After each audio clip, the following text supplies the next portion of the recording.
Hello, my fellow Ghoul Renegade, and welcome back to a brand new video of Ghoulish Reacts.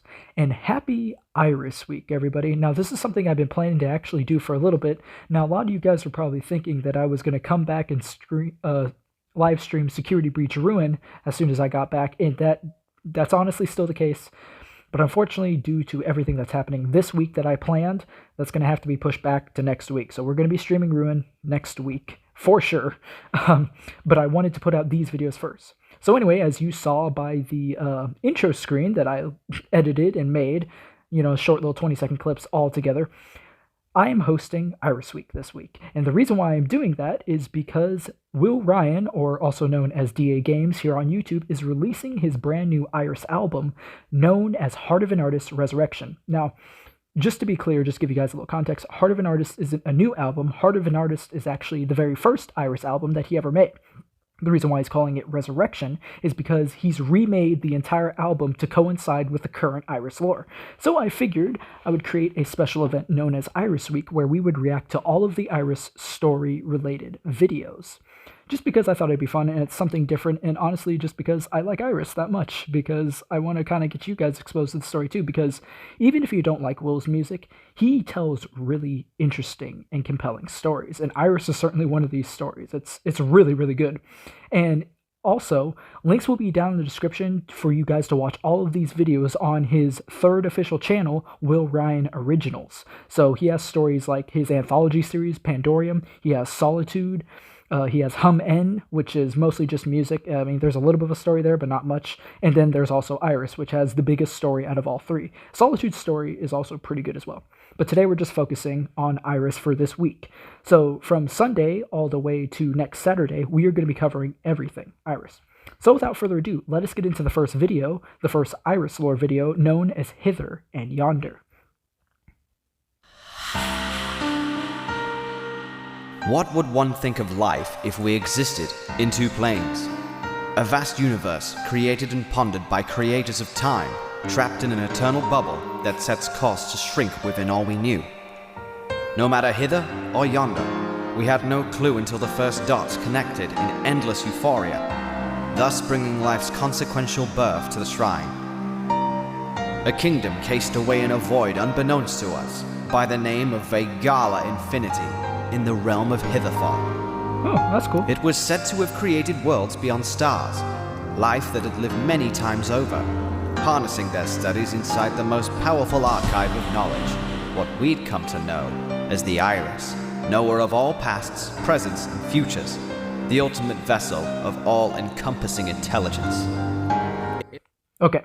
So to kind of give you guys just a little bit more backstory than what is explained in this video, when Will started beginning the story of Iris, the Iris actually wasn't a all-knowing beacon of archival. It merely was a metaphor called Eye of the Beholder. At least that's what Will always referred to it as in the old lore, in the old story. Now, over the years, since Iris has become so popular, it's actually became the most popular thing that Will has ever done, Will has decided to refine the story to where it makes sense. So all of this starts as a creation story. It's kind of like the Bible in a way, where the universe is created. And these intelligent beings known as Vegala Infinity, or at least the kingdom is called Vegala Infinity. We later find out that the beings are known as the deities, which I'll be explaining in a later video, but I'm not going to spoil too much. Anyway, the deities create all these different planets, and they live many lives over.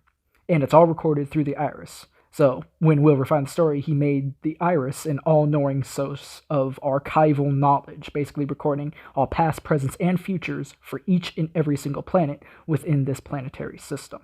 It would record every birth and every death of our planetary glacier, all for the protection against an imploding wonder. But its infamous testament was not without surprises. The Iris Archive held vaster powers to manipulate our drifting void.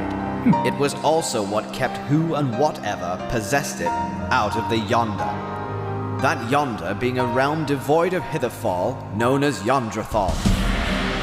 Every living life force remained here, while souls of those passing on would pass through to Hitherfall. 6 cosmic beacons were created, and their light would be what expands the bubble we know, never letting eternal damnation shrink inwards. Many millennia had been put into these dancing stars, and as stars ignited, so did their devastating collapse. Tale foretells of these systems living many a life over, all recorded through the Iris archives, each cycle becoming stronger than before. Interesting. Of course, that's all anybody knew. Not a soul had considered furious eruption from beyond the bubble, until one day. Thus Vegala Zero was born. It begs the question, what happens when you live life on the edge? You get havoc. An adrenaline pierces through the bubble we're all too familiar with and opens up a freight train with no direction. Two planes hanging in balance, one that only the crazier than fiction can muster. On this day of havoc, we celebrate what happened when a deprived source of all knowledge is spread across the vastness we remain inside. We bear witness to an origin jumping realms in the blink of an eye when its only protection is taken from them. There goes the Iris. Hither and Yonder. Be ready for wonder. Open knowledge's gate. Vegala was transported to the other side. Stand in line. Okay, so that is basically the end of Hither and Yonder, as this last little end part is Will just announcing the main Iris theme known as Stand in the Line, or We Stand in Line. So yeah, that is the origin of the entire Iris universe. Two realms, Hitherfall and Yonderfall, were created by the deities of Vegala Infinity. The Iris is later taken from Vegala Infinity, and Vegala Infinity is sent to the other side, Yonderthal. Now, if it might be a little confusing to understand, I want to explain something just really quick. Hitherfall is the realm where the souls of the dead go. So basically, the souls of the living are on the other plane, Yonderthal. So basically, when you die in Yonderthal, you are then sent to the other realm on the other side, Hitherfall, where you will actually be reborn on the planet that you lived on before. Now, one other thing I'd like to mention is that Vegala Zero is actually very important to the story of Iris. Vegala Zero is known as Vegala Zero to the deities, but to us who know the story already, it is known as a planet called the Depths. The Depths is the planet where the Iris eventually lands and comes into the hands of two vigilantes. I can't say their names yet because it's going to spoil the story later. But we know these vigilantes, for those who know the lore, we know these vigilantes very well. And let's just say they came from the same birthplace as the Iris, which was Vegala Infinity.